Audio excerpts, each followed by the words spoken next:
On April 23, 1998, satellites orbiting Earth detected something impossible, a pulse of gamma radiation coming from a galaxy 6 billion light years away.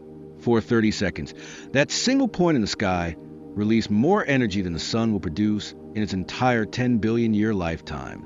The detection came from multiple satellites simultaneously. Beppo-SCX, an Italian-Dutch satellite, captured the initial gamma-ray burst. Within hours, ground-based telescopes were redirected to the coordinates. What they found would revolutionize our understanding of stellar death. What astronomers witnessed was GRB 980425, the unmistakable signature of a hypernova. This event was associated with supernova SN 1998 BW, located in the galaxy ESO 184 G82. The connection between gamma-ray bursts and hypernovas became undeniable. For the first time, scientists had direct observational evidence linking these two catastrophic cosmic phenomena.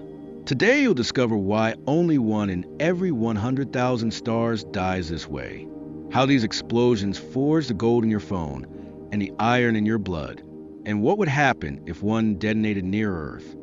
The term hypernova was coined in the 1990s to describe stellar explosions with energy output exceeding 10 to the power of 52 ergs, roughly 100 times more energetic than typical supernovas. These aren't just bigger explosions. They represent a fundamentally different death mechanism that occurs only under the most extreme stellar conditions. The energy release is equivalent to converting half a solar mass entirely into pure energy through Einstein's famous equation, equals mc squared. If you want to explore the extremes of the cosmos with me, subscribe now. To understand a hypernova, you need to know the stars that die this way. Hypernova progenitors are monsters with 40 to 100 times the solar mass. To give you an idea, if the sun were the size of a basketball, some of these stars would be larger than a 30-story building. These stellar behemoths can have radii exceeding 1,500 times that of the sun. Stars like Eta Carinae or Wolf-Rayet stars represent the upper mass limit of stellar formation. Current models suggest that stars exceeding 150 solar masses become gravitationally unstable during formation, though recent observations have challenged this theoretical boundary. These stars are born in the densest regions of galaxies, where giant clouds of hydrogen collapse under extreme gravity. The molecular clouds where they form can contain tens of thousands of solar masses of material, with densities reaching millions of particles per cubic centimeter in their cores. When nuclear fusion ignites, the result is a furnace that shines thousands of times more intensely than the sun. The radiation pressure from these massive stars is so intense it pushes away surrounding material, limiting further growth. They emit copious ultraviolet radiation, ionizing the gas around them, and creating luminous HI regions visible across millions of light years. The most massive stars have surface temperatures exceeding 50,000 Kelvin, nearly 10 times hotter than the sun's surface. But there's a price for this brightness. The larger the star, the faster it dies. The sun will live 10 billion years, currently at roughly the halfway point of its main sequence lifetime. A star with 60 solar masses? Only 3 million years. Barely a cosmic blink. Why? Because these giants burn fuel with brutal voracity. A 60 solar mass star has core temperatures exceeding 40 million Kelvin, compared to the sun's 15 million. This temperature difference triggers fusion reactions at exponentially faster rates. The luminosity of a star scales roughly with the cube of its mass, meaning a star 10 times more massive shines, about 1,000 times brighter. The core goes through an increasingly rapid fusion ladder. Hydrogen-helium. Millions of years the CNO cycle dominates in massive stars, where carbon, nitrogen, and oxygen act as catalysts for hydrogen fusion. This process is highly temperature sensitive and runs much faster than the proton-proton chain that powers the sun. The CNO cycle efficiency increases dramatically with temperature, making it the primary energy source in stars above 1.5 solar masses. Helium-carbon, hundreds of thousands of years at 100 million Kelvin. Helium nuclei fuse through the triple alpha process, creating carbon-12 and releasing gamma rays. This delicate process requires 3 helium nuclei to collide almost simultaneously, first forming unstable beryllium-8, then capturing another helium to create stable carbon. Carbon-oxygen, thousands of years at 600 million Kelvin. Carbon fusion creates neon, sodium, and magnesium through various nuclear pathways. The energy generation rate increases dramatically, and the star begins to show signs of instability as radiation pressure battles gravity. Oxygen-silicon, months around 1 billion Kelvin. Oxygen fusion produces silicon, sulfur, and phosphorus. The star's outer envelope expands dramatically while the core contracts and heats. Convection zones develop, mixing material between different layers. Silicon-iron, days at 3 billion Kelvin. Silicon fusion produces iron group elements through photodisintegration and recombination processes. This is the final fusion stage. The star now resembles an onion, with concentric layers of different elements stratified by atomic weight. Hydrogen in the outermost layers, then helium, carbon, neon, oxygen, silicon, and finally iron at the core. And this is where everything falls apart. Iron cannot be fused to generate energy, unlike lighter elements. Fusing iron requires energy input rather than releasing it. Iron 56 has the highest binding energy per nucleon of any element, approximately 8.8 MeV per nucleon. This means it's the most stable nuclear configuration possible. Each iron atom in the core is like an energy debt. When the core accumulates about 1.4 solar masses of iron, the Chandrasekhar limit, the radiation pressure that sustained the star simply stops. The Chandrasekhar limit represents a fundamental threshold calculated by Subramanian Chandrasekhar in 1930, work that would eventually earn him the Nobel Prize in Physics. Beyond this mass, electron degeneracy pressure, the quantum mechanical effect preventing electrons from occupying the same energy state, cannot support the core against gravitational collapse. The core becomes dynamically unstable. Gravity wins, and hell begins. The core temperature continues rising even as fusion stops, because gravitational contraction converts potential energy into heat. Photons become so energetic, they begin photodisintegrating iron nuclei back into helium and free neutrons, absorbing vast amounts of energy. This endothermic process removes the last support against collapse.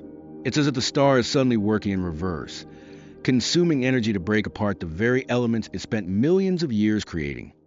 What happens next is so fast it defies comprehension. In less than 1 second, the core the size of Earth collapses to a sphere 20 kilometers in diameter. The speed? Up to 70,000 kilometers per second, nearly 25% the speed of light. This represents one of the fastest large-scale motions observed in nature outside of relativistic jets and accretion around black holes. The free-fall timescale is approximately 0.25 seconds.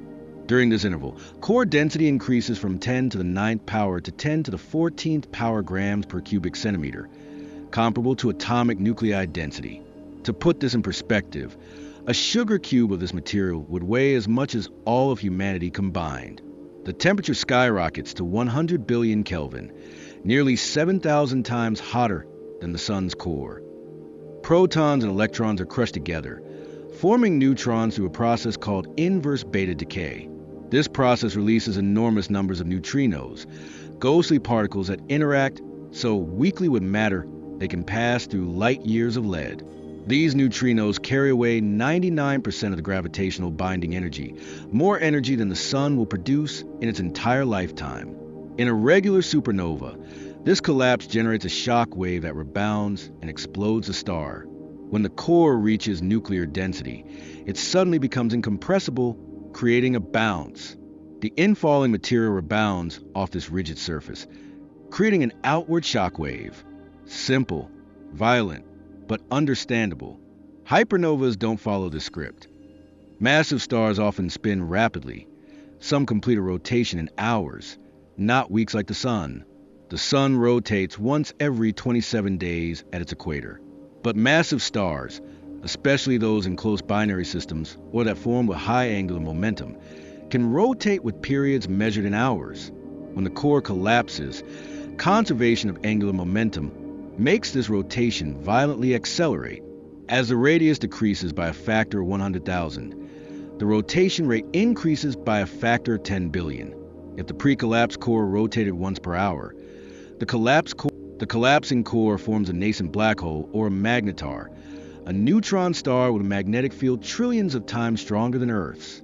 In cases where the core mass exceeds approximately 3 solar masses, gravitational collapse continues past the neutron degeneracy pressure limit, forming a black hole. For slightly less massive cores with extreme rotation, a rapidly spinning neutron star forms instead. Around this object, an accretion disk forms, spinning at relativistic speeds and heating to temperatures of billions of degrees. The disk forms from infalling stellar material that retains too much angular momentum to fall directly onto the central object. This disk can contain 0.1 to 1 solar mass of material and extends tens to hundreds of kilometers from the center. Within this disk, gravitational potential energy converts to heat through friction and magnetic turbulence. The inner regions reach temperatures exceeding 10 billion Kelvin, hot enough to produce copious gamma rays and create matter-antimatter pairs from pure energy. And then something extraordinary happens. Twisted magnetic fields and extreme rotation channel energy into 2 narrow beams emerging from the star's poles. The leading model involves the Blanford's-Najac process, where magnetic field lines threading to the rotating black hole or magnetar act like a dynamo, extracting rotational energy and channeling it along the rotation axis. These relativistic jets travel at 99.9% the speed of light, piercing through the star's outer layers like bullets through paper. When these jets break through the surface and burst into space, they trigger the brightest event in the universe, a long-duration gamma-ray burst.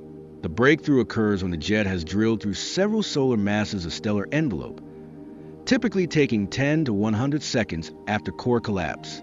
The explosion isn't symmetric like a supernova. It's directional, focused, lethal. Most of the energy is concentrated into 2 narrow beams rather than distributed spherically. And the energy released? 100 times more than a typical supernova. This is equivalent to converting roughly 0.5% of a solar mass entirely into energy. This single explosion releases more energy than 10,000 galaxies combined emit in 1 year. The beaming effect means we only detect gamma-ray bursts when a jet points toward Earth. Astronomers estimate that for every GRB we detect, there are roughly 100 similar events whose jets point elsewhere, making them invisible to us except as peculiar supernovas without the gamma-ray signature. For a few weeks, a single hypernova can shine brighter than all the stars in its host galaxy combined. Galaxies contain hundreds of billions of stars. The peak luminosity can reach more than 100 billion times the sun's luminosity. This makes them visible across cosmological distances, serving as cosmic beacons that probe the structure and history of the universe. The radiation spans the electromagnetic spectrum. X-rays trace the superheated plasma. As jets interact with surrounding material and the shock wave heats circumstellar gas, copious X-rays are produced. X-ray afterglows can persist for days to weeks, gradually fading as the shock wave loses energy to expansion. Visible light illuminates the expanding debris. Radioactive decay of nickel, 56 to cobalt, 56 to iron, 56 powers the optical light curve. Approximately 0.5 to 1 solar mass of radioactive nickel is synthesized during the explosion. Nickel, 56, has a half-life of 6 days, providing a gradually declining energy source that keeps the debris glowing for weeks. Infrared reveals the dust being heated. Months to years after the explosion, dust grains form in the cooling ejecta. These microscopic particles absorb optical and ultraviolet light and re-radiate it in the infrared, creating a thermal echo of the original explosion that can be detected long after the visible light has faded. Telescopes on Earth capture these signals. The most distant GRB ever detected, GRB 090429b, came from 13.14 billion light-years away. Its light began the journey when the universe was only 520 million years old, less than 4% of its current age. We're literally seeing the death of stars from the cosmic infancy. These distant hypernovas occurred when the first generation of galaxies was forming, during the epoch when the universe was transitioning from a dark age of neutral hydrogen to a transparent medium filled with ionized gas. But the real magic happens in the chaos of the explosion. During normal fusion, stars create elements up to iron. Everything beyond that, gold, platinum, uranium, thorium, requires conditions that only exist in explosions like this. Elements heavier than iron have lower binding energy per nucleon, making their fusion endothermic rather than exothermic. The process is called rapid neutron capture, or the R process. In fractions of a second, atomic nuclei are bombarded with neutrons, climbing up the periodic table ladder at a frenetic pace. The neutron density is high enough that nuclei capture dozens of neutrons before beta decay can occur. The R process pathway follows a trajectory far to the neutron-rich side of nuclear stability. These extremely neutron-rich isotopes are highly unstable and subsequently undergo beta decay, converting neutrons to protons and climbing up the periodic table. This creates nuclei all the way to uranium, thorium, plutonium, and beyond, elements that would never form through normal stellar fusion. All the gold that exists was created this way. More precisely, roughly half of all elements heavier than iron in the universe were created via the R process, with hypernovas and neutron star mergers being the primary production sites. The wedding ring on someone's hand, the gold-plated contacts in your computer's processor, the reserves at Fort Knox. Every atom was born in the nuclear agony of a dying star. The abundance of gold in Earth's crust is approximately 4 parts per billion, remarkably consistent with predictions from R-process nucleosynthesis models and stellar evolution theory. When the explosion hurls these elements through space at thousands of kilometers per second, they mix with interstellar clouds. The ejective velocity ranges from 5,000 to 30,000 kilometers per second, fast enough to escape the galaxy's gravitational pull if the explosion occurs in the outer regions. Eventually, these clouds collapse. New solar systems form. And some of these systems may develop life. The calcium in your bones, the iron in your blood, the phosphorus in your DNA, all came from explosions like this. Spectroscopic analysis confirms that the abundance patterns of rare earth elements in our solar system match our process predictions.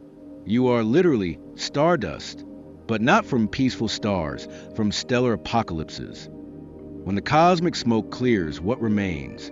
If the core has more than 3 solar masses, a black hole, space-time curves so much that nothing, not even light, escapes.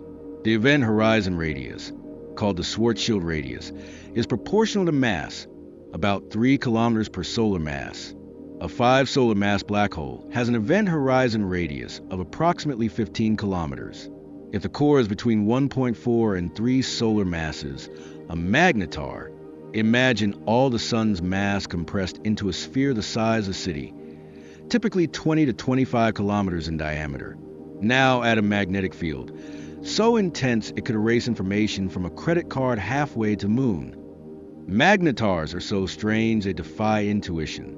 Their surfaces have mountains only a few millimeters high, because gravity is too strong to allow anything larger. The surface gravity is approximately 2 times 10 to the 12th meters per second squared, 200 billion times Earth's surface gravity.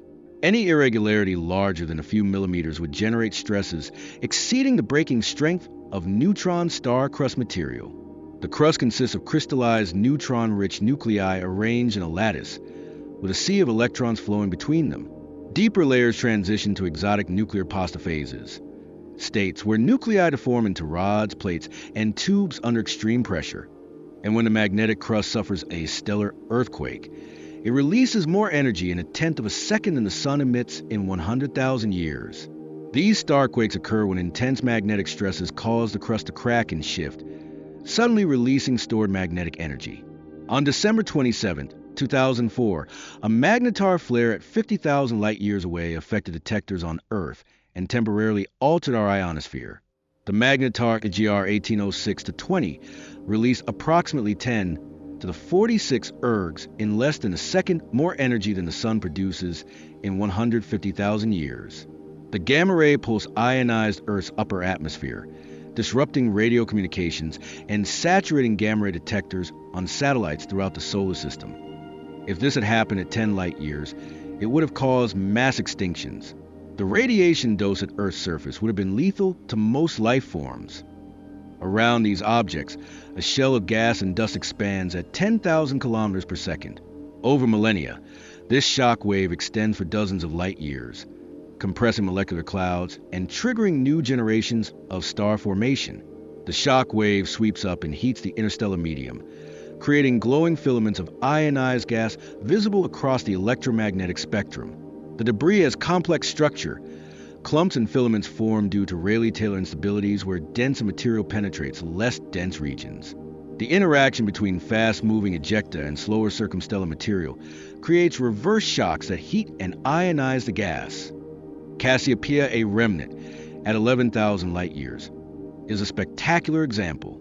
We see it today as it was in 1680, though no historical records document the supernova, possibly because interstellar dust obscured the visible light.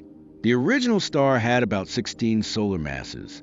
The explosion ejected 2 solar masses of heavy elements into interstellar space, including oxygen, silicon, sulfur, calcium, and iron. High-resolution observations reveal clumps of pure oxygen and silicon moving at different velocities, providing direct evidence for the onion shell structure predicted by stellar evolution models. These remnants aren't just beautiful.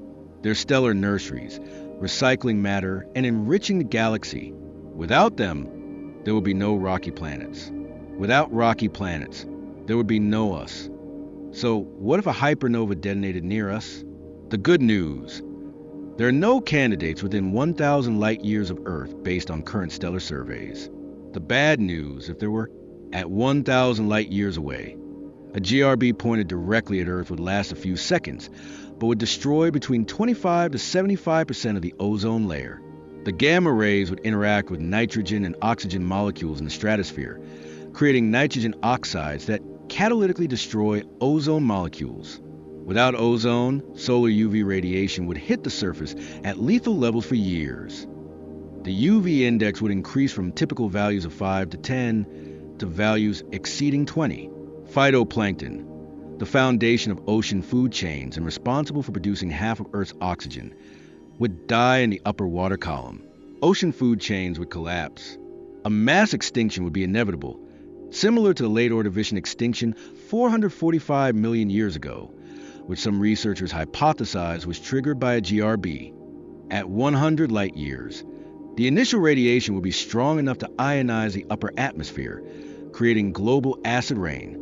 The gamma-ray interactions would produce nitrogen dioxide, which dissolves in water to form nitric acid.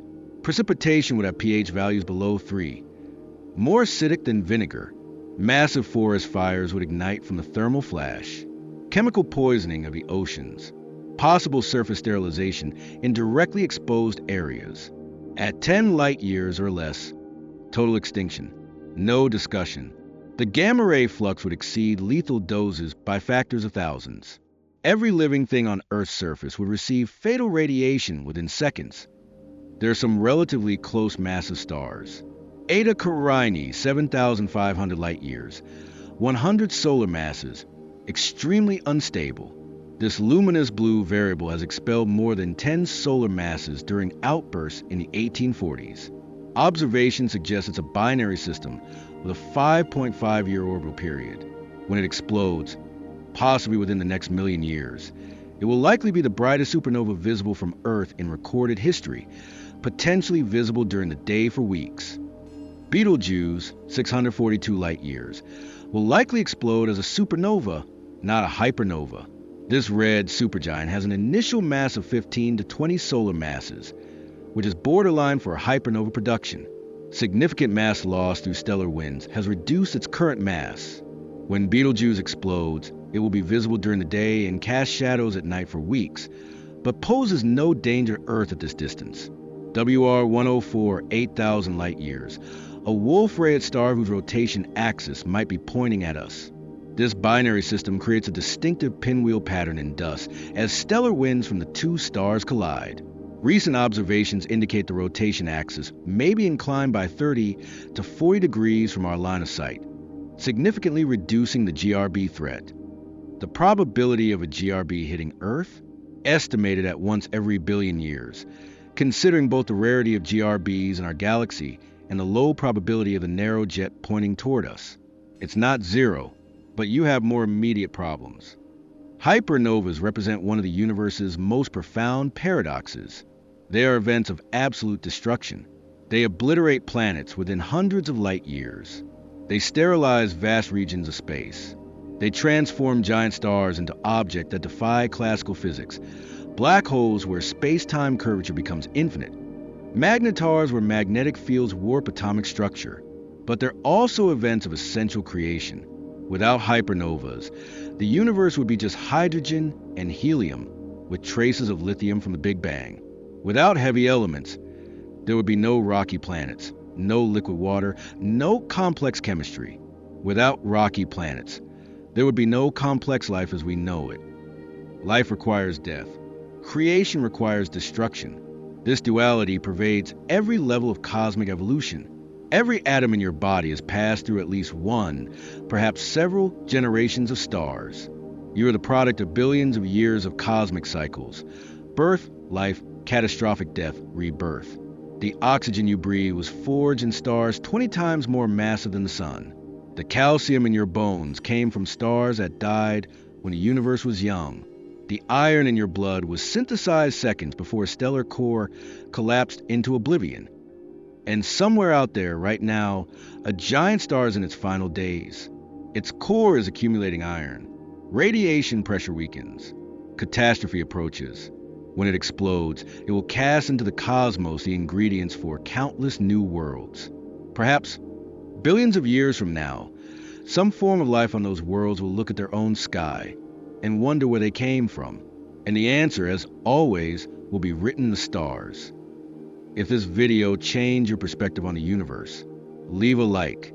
If you want to explore more extreme phenomena, quasars, dark matter, galactic collisions, subscribe and turn on notifications.